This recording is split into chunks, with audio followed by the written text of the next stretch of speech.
Ya, Assalamualaikum warahmatullahi wabarakatuh. Saya Nur Muhammad Anis, NIM 203111196 dari kelas 6F. Akan menjelaskan bab jurnal reading text, yaitu pada bab pendidikan Islam di Indonesia.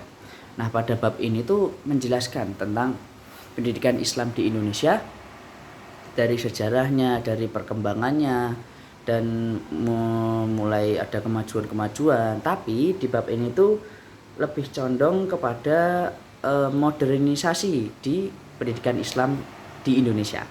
Nah, seperti yang diketahui, zaman dulu itu masih ibaratnya kayak tertinggal gitu pendidikan Indonesia.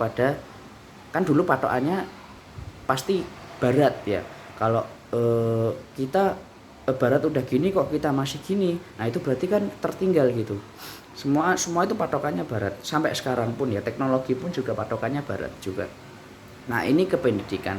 Nah, dulu pendidikan Indonesia itu bisa dibilang sangat tertinggal dari pendidikan barat, karena pendidikan barat ibaratnya itu kayak udah pakai meja kursi, udah pakai papan tulis yang bagus, udah pakai dan segala macam peraturan segala macam. Itu Indonesia itu masih belum. Indonesia itu masih kayak rasehan gitu ya, pakai papan papan kapur gitu, dan pengajarannya itu masih sangat ya gitu-gitu aja gitu, bisa dibilang kayak gitu dalam tanda kutip. Oke. Nah, pada suatu masa itu tuh awal perkembangannya mulai dari tahun 1970.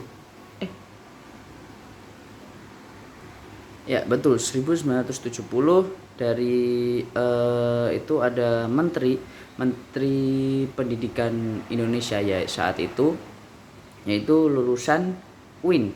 Dulu IAIN. Dulu IAIN dan sekarang sudah jadi UIN Syarif Hidayatullah Jakarta. Oh, mohon maaf, salah, itu dari IAIN Yogyakarta pada saat itu, yaitu yang bernama Bapak Mukti Ali, yang saat itu diangkat menjadi Menteri Agama Indonesia kala itu. Nah, itu tuh pada masa jabatannya selama jadi menteri, dia tuh memperkenalkan beberapa strategi untuk mengutamakan madrasah, pesantren, dan lembaga pendidikan Islam lainnya ke dalam sistem pendidikan nasional. Nah, jadi tuh proses modernisasi ini terjadi itu pada saat Bapak Mukti Ali ini menjabat menjadi Menteri Agama, yang notabene Bapak Mukti Ali ini dulu adalah alumni dari IAIN Yogyakarta. Itu tuh melihat kok pendidikan Indonesia kok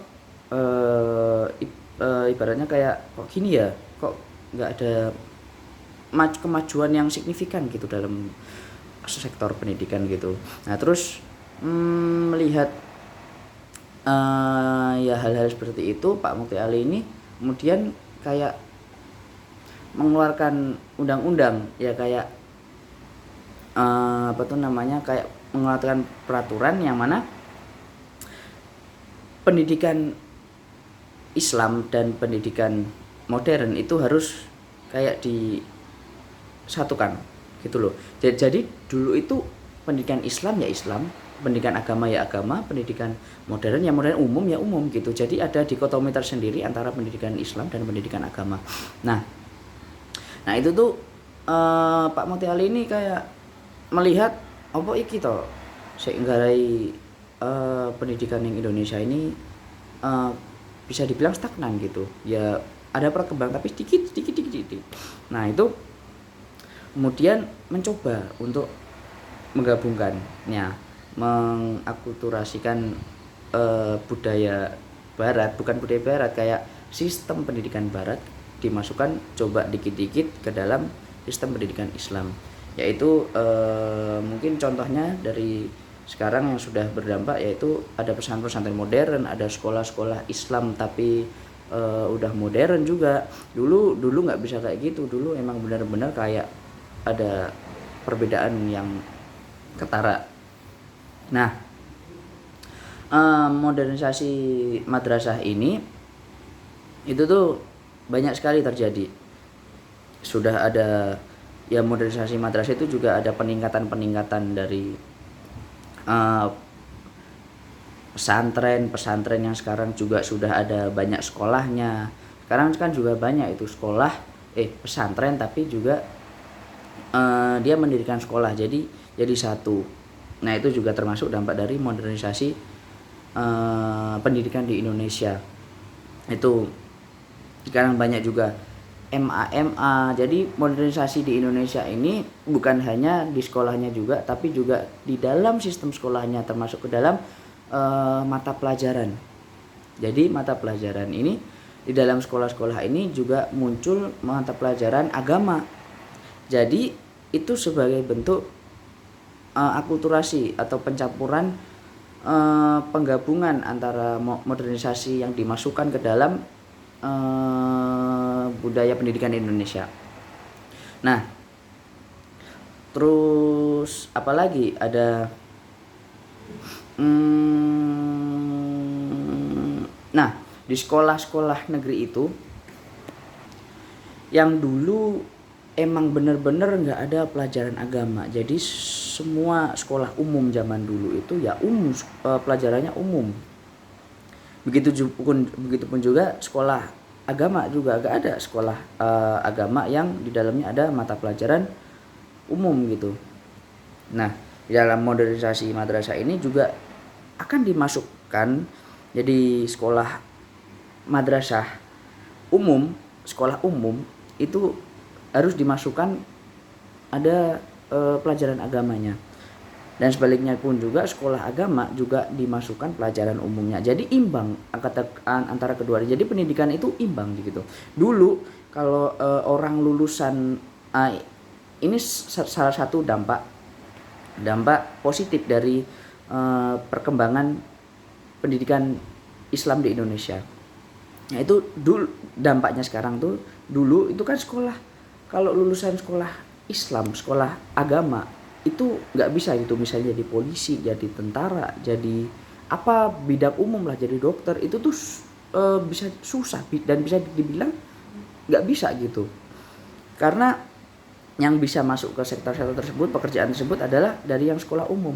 Nah kalau kita lihat sekarang sudah mulai maju atau bahkan udah mulai bisa gitu lulusan dari MAN, lulusan dari IAIN kalau di sektor kuliah, di sektor itu juga bisa menjadi ya masuk ke dalam pekerjaan-pekerjaan yang bersifat umum. Kalau yang dikatakan orang zaman dulu seperti jadi polisi bisa lah, jadi tentara bisa, jadi dokter bisa, jadi apa aja bisa sekarang.